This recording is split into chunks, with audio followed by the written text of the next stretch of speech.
welcome back to the week that was. My name is Jude Newcomb. It is good to see you again. This has been a great past month for development behind the scenes. We also have put out Metrix name service, which a lot of you have been purchasing and enjoying.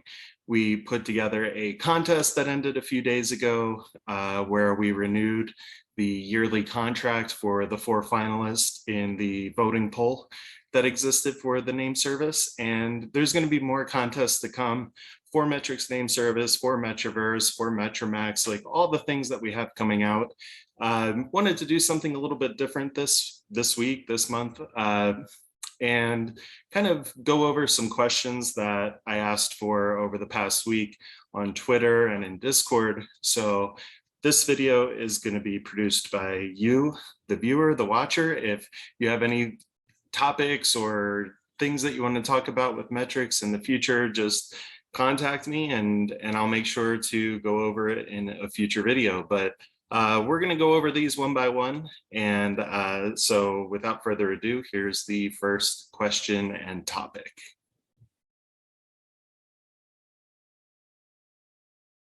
Okay, so this question wants us to take a look at the argument for DEXs as compared to SEXs.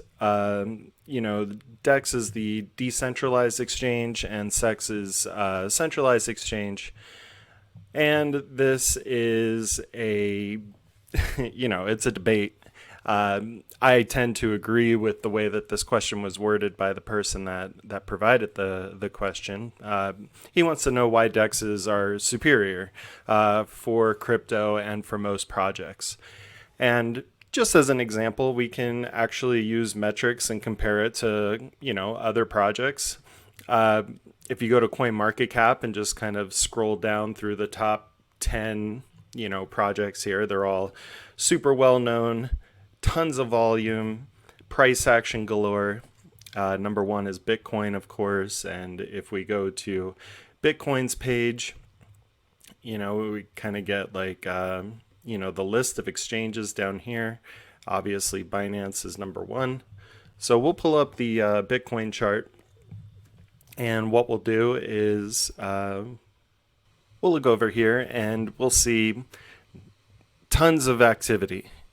Trades happening every nanosecond. We have the history of trades going off over here, multiple transactions per second, liquidity flowing through the pairing here with BTC USDT, and the price goes up and down. No problem at all for people to get in and out of their trade position, and literally, the number one most actively traded crypto in the world.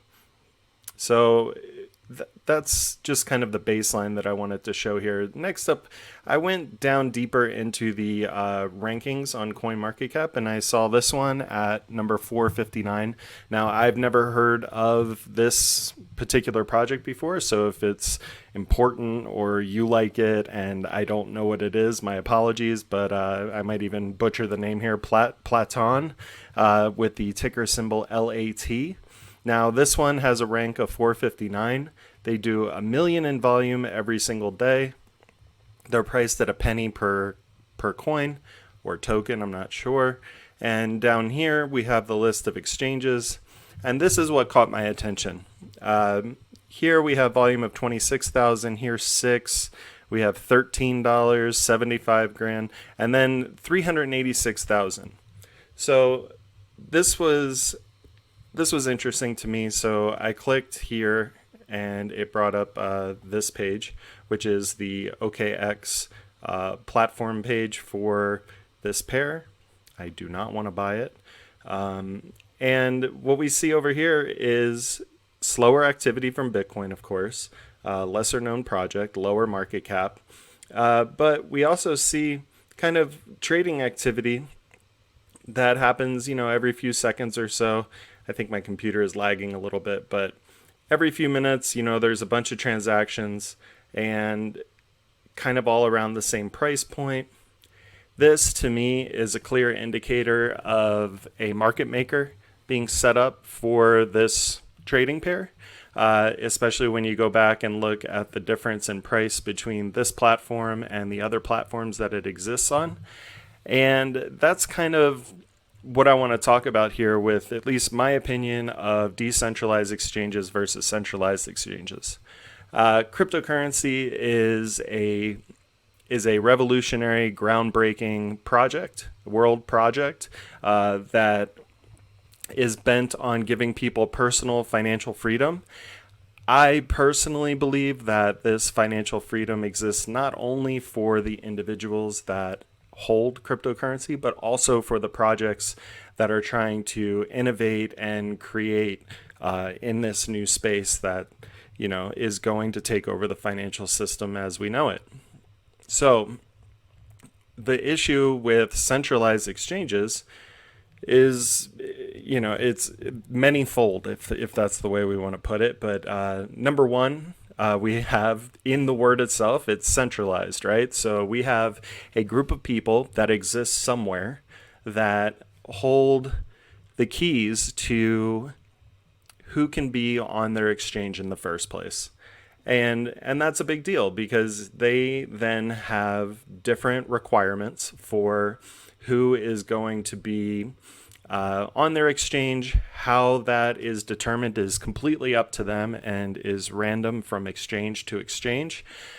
These requirements are rarely known in the crypto space, and ultimately, you know, coins and projects get listed that might meet certain requirements that other projects that aren't listed are that do meet the same requirements, and they aren't listed. So there's not a lot of consistency with centralized exchange listings. Generally, if we really want to get down to it, it comes down to volume, right? So let's take a project like Metrix or this LAT token and comparing it to Bitcoin. You know, there's no way that a new project can compare to this type of volume because you have to work your way up to become a better known project in the space. So if you can't get that volume naturally, how is the volume created? Well, it's created through market makers. And I would definitely say that this project here, at least on this exchange, this is the activity of market makers. Market makers are purchased by the crypto project, and what they do is they pay the market maker so that they create activity on their listing that they have on an exchange, and it creates volume. Now, what they have is they have orders on the buy side and they have orders on the sell side, and the market maker will trade into itself, or, you know, real activity will happen, like people will sell into a market maker or they'll buy into a market maker. A lot of times these market makers have, you know, the system set up whereas they'll be able to instantaneously remove their buy or sell when they see, when the robot or whatever it is, the code like senses that a person is going to be purchasing or selling. So then they don't have to be held with that bag of whatever the quote unquote real activity is on the exchange. So I mean, this is all well and good. It's creating volume. Is it real volume? I would argue no. It's not real volume.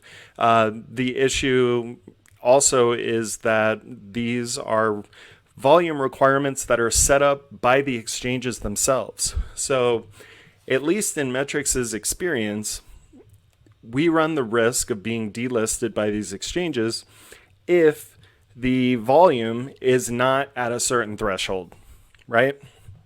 So in order to get the volume at a certain threshold, because the community is not trading hundreds of thousands of dollars a day, we have to purchase and procure the services of a market maker that will keep up with that volume requirement. Well, what ends up happening? Well, Metrix ends up having a very similar exchange kind of reporting that this project does, where you have like $13 down here or $6,000 and then hundreds of thousands of dollars randomly. Well, that's a pretty good sign that there's market maker activity.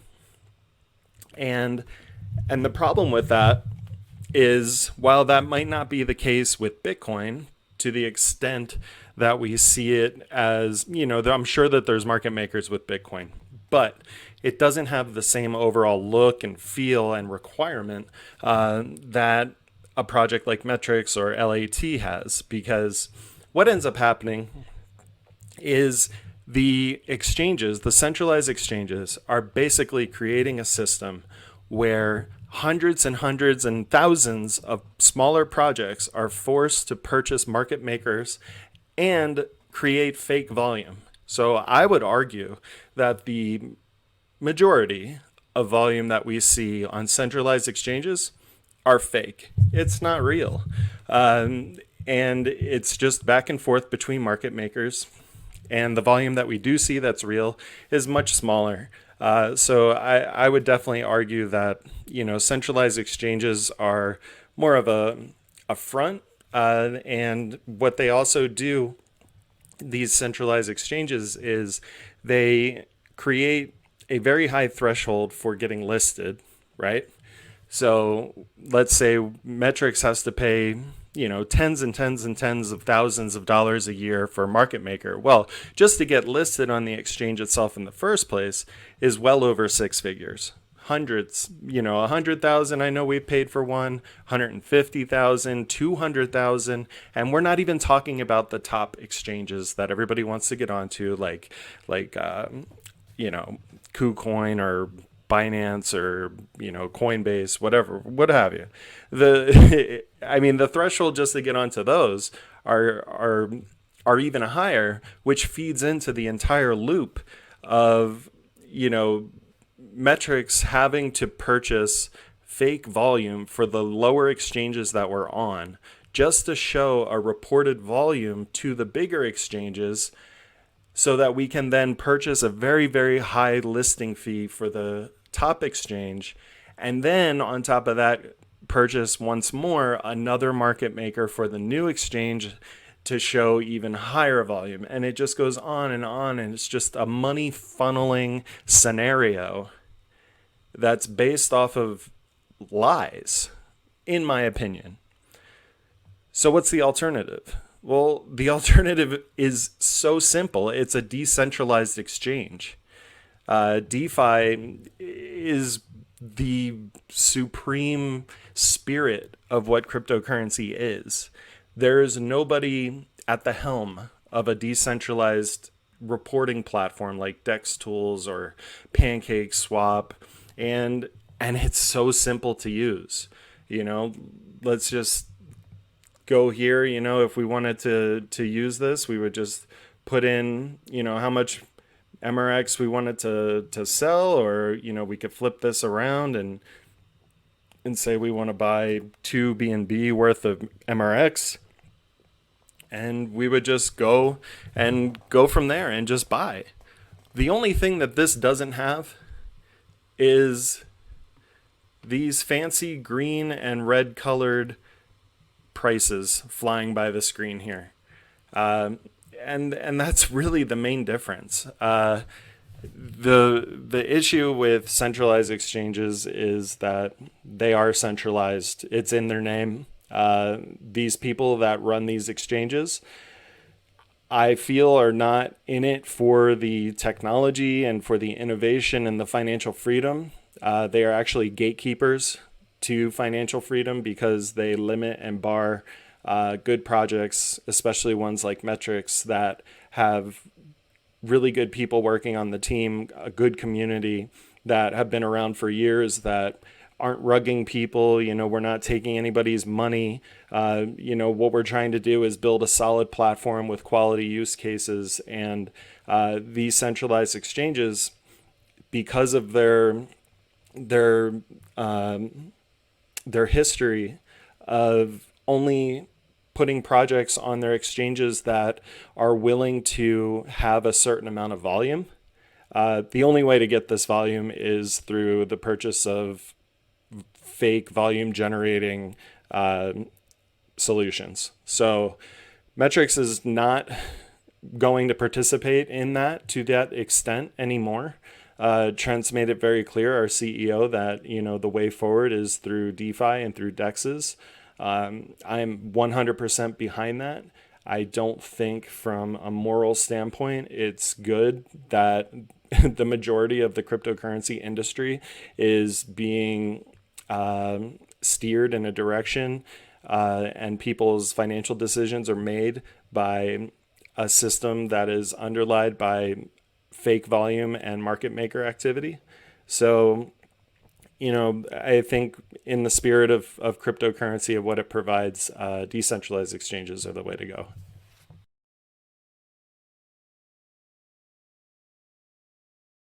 All right, so my last answer was a bit longer, so I'll try and keep this one a bit shorter. And it talks about the current state of cryptocurrency and where do I think that it's headed. Once again, this is just my opinion. It's not the opinion of the team at Metrix Coin, but I do appreciate this question because, from just the chart of Bitcoin here, we can see that we are in the midst of a bear market, deep into it. We had a double top in between of in 2020, right into the beginning of 2021. And, that brought on hard times. But for people that have been here since 2017 or well before that, that these are cycles that are all part of the process. And the one thing that seemingly happens time and time again during these cycles is that we have higher highs from the previous cycle. And I don't think that there's going to be any difference here with what happens, in a couple of years from now. I'm expecting the price to rebound for Bitcoin into 2025 probably, where we'll see prices, in the hundreds of thousands of dollars. So for me, I'm targeting probably 150,000, 130,000 for the top in the next cycle. It's all a crapshoot. I mean, I could be wrong. I've been wrong many times before. I'm not the greatest trader, but the one thing that I would like to point out is that, from this chart, you can see like these are times where down here, one of the big things that we were talking about was, well, where's the institutional money? Wait for the institutional money to jump in. And oh boy, did they ever. Right in here, they were accumulating. Not sure if they sold here or what, but I'm sure some people took their profits. But the institutional money is now here in cryptocurrency, and that is a fact of life. And I think what that brings to it is a little bit more of an establishment feel to cryptocurrency. I think it's lost its edge a little bit as far as how the markets are controlled and who they're controlled by. Do I think that means that cryptocurrency can be controlled completely by a governing authority? No. But I do think that the price action in the short term can be controlled, by these greater institutions and endowments that have tons and tons and tons of money in this marketplace. The one thing that I think is interesting is just as usual, when I type in crypto for news on Google, founders of bankrupt crypto hedge fund. Crypto hedge fund falls apart. Judge freezes assets of crypto. They couldn't even scream anymore. They were just sobbing. The amateur investors ruined by the crypto crash. Meet the newest. Oh, there's a decently, positive one. Texas power grid operator tells crypto miners to shut down. Opinion: crypto is crashing. Where were the regulators? So the news is still doing what the news does, creating really FUD-worthy headlines, and this has been going on for years, so that's still happening. The one thing that I think is interesting is what I want to show here. I remember specifically after the crash of 2017, once we reached that euphoria top that we experienced, the market crashed and people were like, oh, you know what this is gonna do? This is gonna wipe out all the bad projects, all the crap projects. They're just gonna get flushed out. And I think at the time there was like 6,000 or 7,000 cryptocurrency projects listed on CoinMarketCap. Look at it today. There's 20,000. So I don't really expect that to be a valid argument anymore with these projects, quote unquote, just getting flushed out because the market's going down. That doesn't happen. More and more people, more and more projects are popping up. I think a lot of that has to do with this, which is the NFT kind of explosion that's happened over the past couple of years. And a lot of these projects bring on their own tokens that people can use by staking their NFTs, and they can use those tokens in a multitude of ways, buying merch, gambling, what have you. It's just like a cryptocurrency.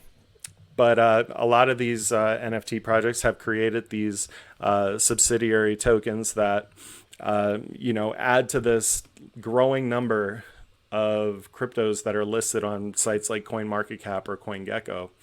And I just don't see that stopping. We also had the real strong introduction. It existed before 2017, but really like these DeFi projects really took off since the last bull cycle that finished in 2017. And I think my overall point here is that the current state of crypto is that we're in a bear market. There's a lot of talk about what are governments going to do to try and regulate and control cryptocurrency. I don't have any answers for that. I don't know. I just have to wait and see, just like everybody else. But what I do know is that cryptocurrency is not dying. It's not going anywhere. And that things that did not exist to the capacity and level that they do today back in 2017, those same types of things are going to happen again in the next couple of years. And who knows what innovation and what development is going to take place that's going to mint more successful people and projects in the space. Because I did not see NFTs coming when I was purchasing Metrix coin for the first time in 2017. Had no idea what it was, what it could do, what the point was, because I didn't see it for another couple of years. So who knows what the next thing is going to be. All I know is that it's going to contribute to the storyline of cryptocurrency.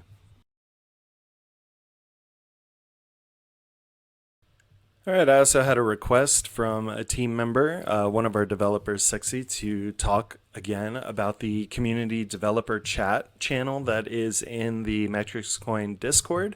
This is a really great page. If you don't know how to develop, if you're not into developing or coding or anything like that, but you know people that are looking for a great chain to use to develop their own applications or projects or platforms or what have you. This is a great place to go to brainstorm and talk with different developers on the team.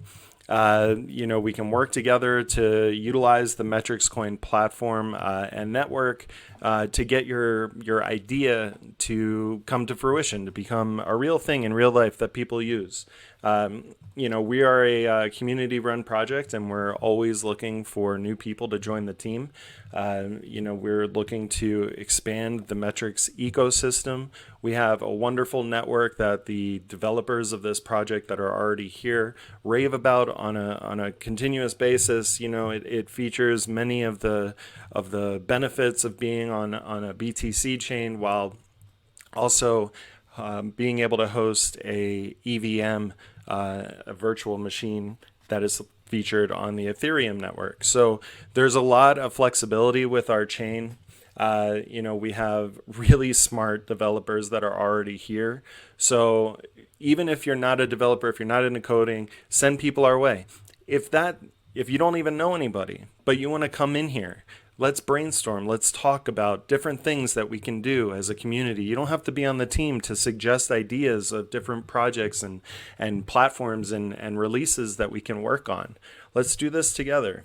That's the only way that we're going to grow this project, is by the new ideas that are able to be brainstormed and talked about and then grown from an idea into reality. So come into this community developer chat room and let's start talking. Let's create and let's innovate, and let's bring Metrix to the top of the CoinMarketCap charts.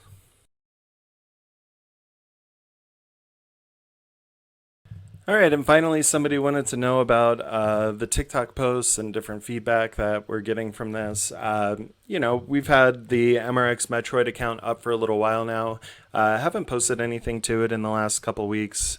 I've personally been busy moving. I moved from one side of the country almost to the other side of the country, but we're going to get back to that.